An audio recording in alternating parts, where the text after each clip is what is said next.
Welcome to the Confident Entrepreneur Podcast. I'm your host, Jennifer Johnson. If you find yourself here, it may mean that you're looking for courage, clarity, or confidence in some part of your life. I interview experts in business and life each week and share strategies for success, motivation, and mindset.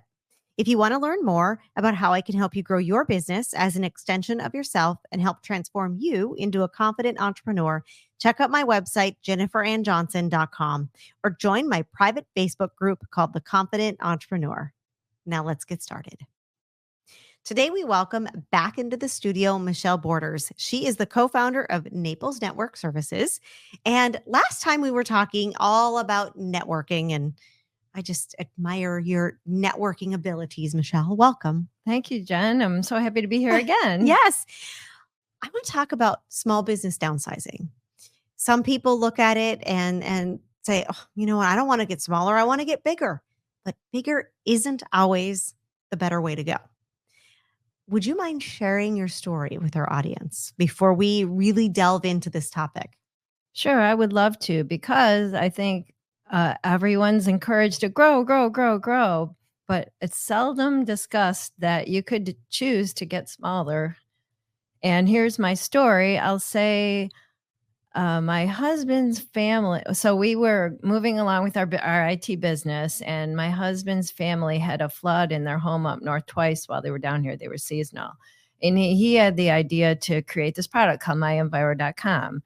So he researched it, and we ended up partnering with Conditioned Air, and they changed the name to My Comfort Monitor, and they put their own spin on it, and they went to China and got parts for it, and really tried to get it in the high rises and things like that, so people that were seasonal could get a notification if they had a flood or a temperature change. Mm-hmm. And the idea was the property managers could see that. Okay, so that was one way that we expanded. And then another way, my son went away to school, and we started Hurricane Development Studios, and they did websites, and they were doing all these different things. And we had all these college students at the University of Miami working with us.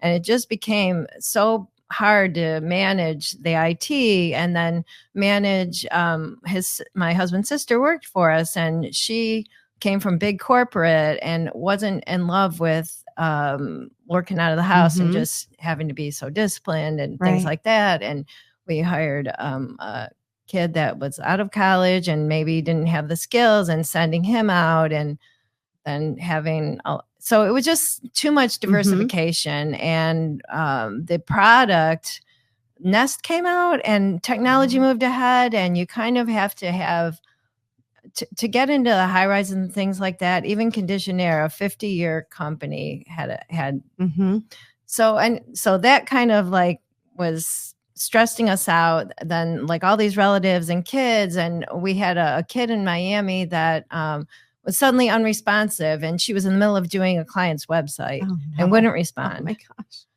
And we had to get a lawyer, and we just eventually decided that it would be much easier to just be Kevin and I. So we talked about earlier partners. We partnered with Stickboy. They take the big things, the software. Their company Vector takes the websites. All those college kids are doing their own thing now. His sister is working for Arthrex, a big company like she really wanted to do. And it's him and I, and it works smoothly, and we're happier, much happier. Isn't that funny though? We think that we want it all, and then we bite it off, and it's too much. And then we realize that we're better just the smaller, and you can make more money doing that sometimes.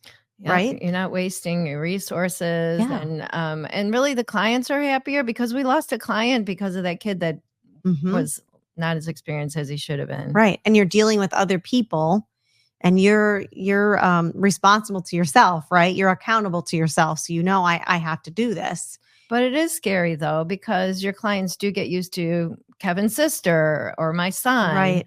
And then you're like, oh no, they're, especially the ones that they connect with better. Everyone does not connect the same with everyone. So how do you think small businesses should look at whether or not they should grow or they should stay the same or they should downsize? Like, how do you know? Well, if they're super unhappy. They're stressed out, pulling their hair out, right?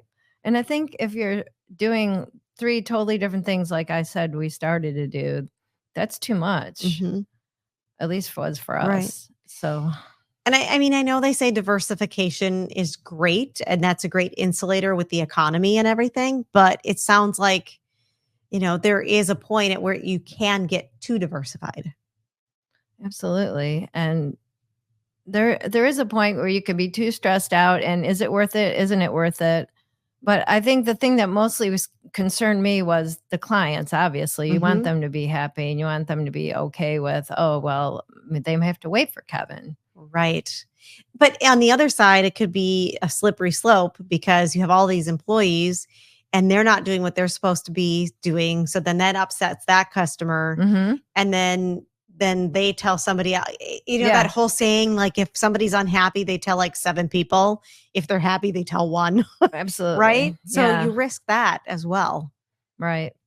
So I think you just have to be honest, because I do consider my clients my friends, because we're a family company. So I say, if that's for you, if you want to feel like you're my family, and so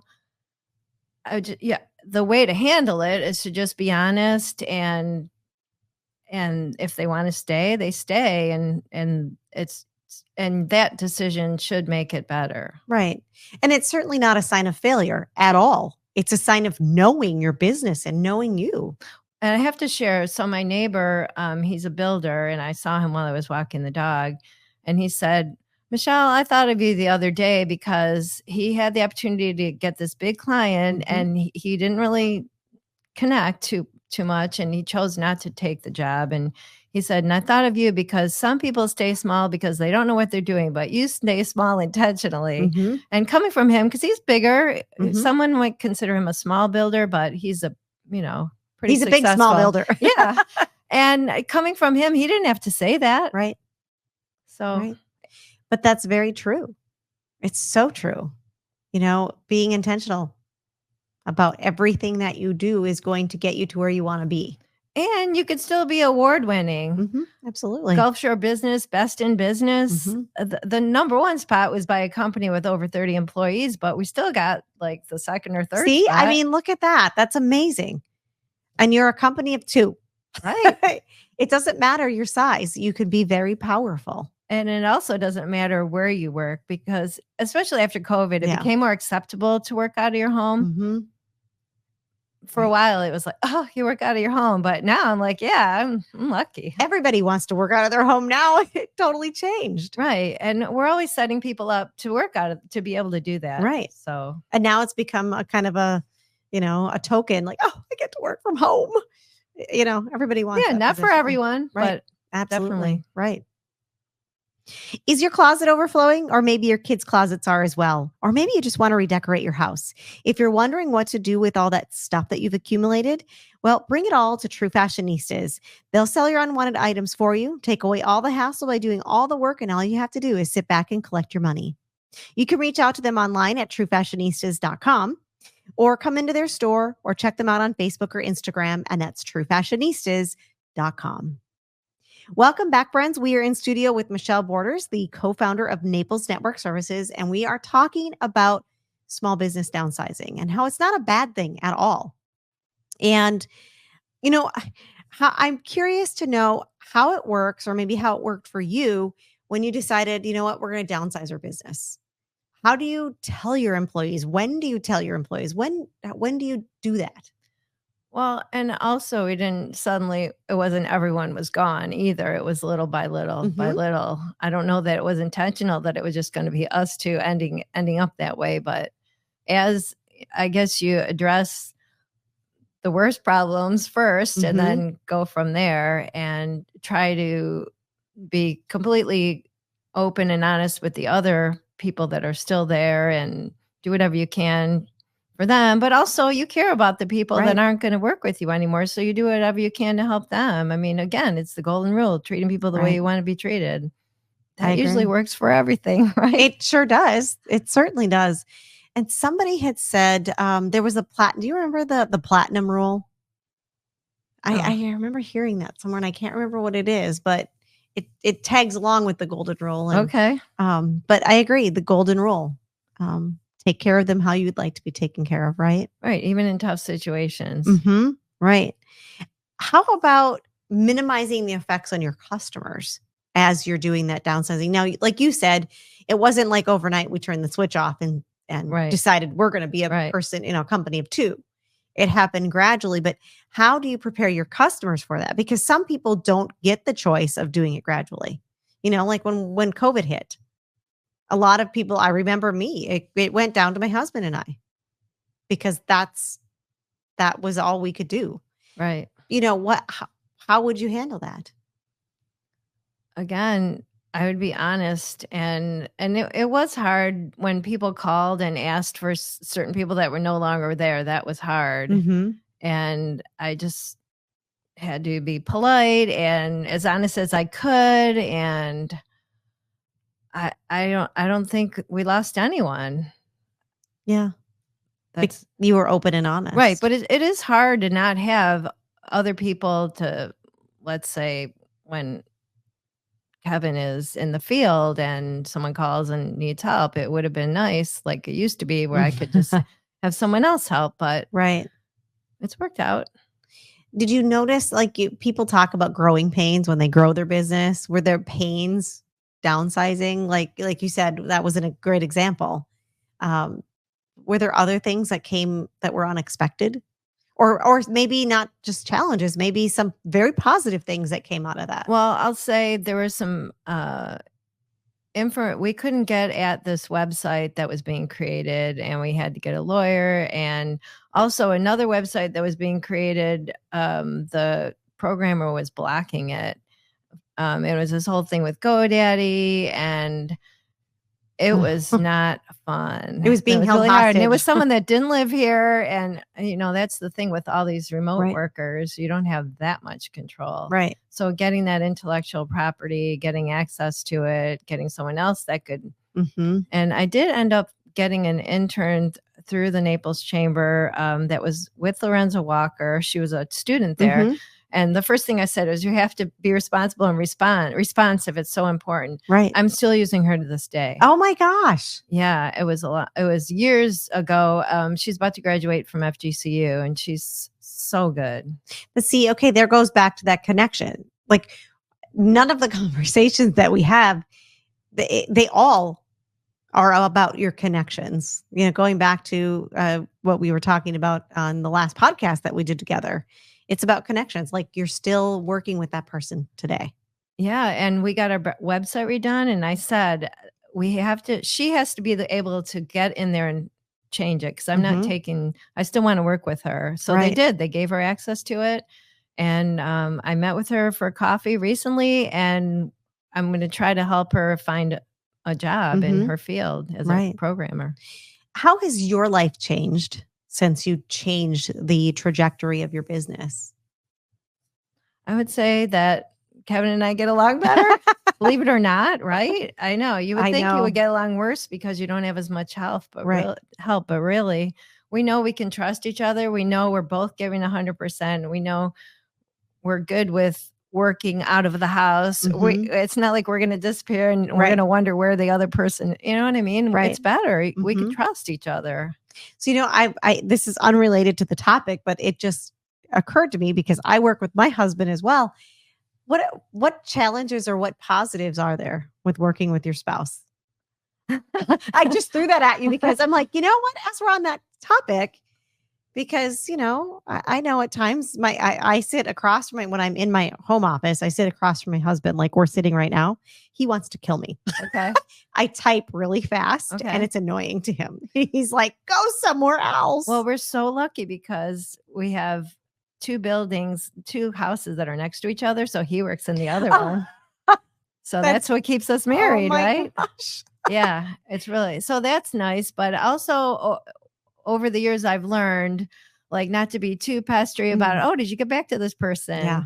Or like sometimes I'll just put things on his calendar, even though I don't know if he's done it or not, but it's safer to just put it on the calendar than be like, did you do this? Did you do this? Did you do this? Right. And I think I've just learned to relax, because before, I guess I would just more like being a naggish wife instead of being a coworker. And I should just realize it will get done, and I don't need to be nagging.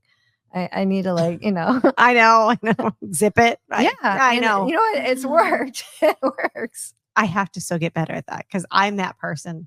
Did you do this? Yeah. How about this? Did you do that? Well, when are you going to do it? That's it.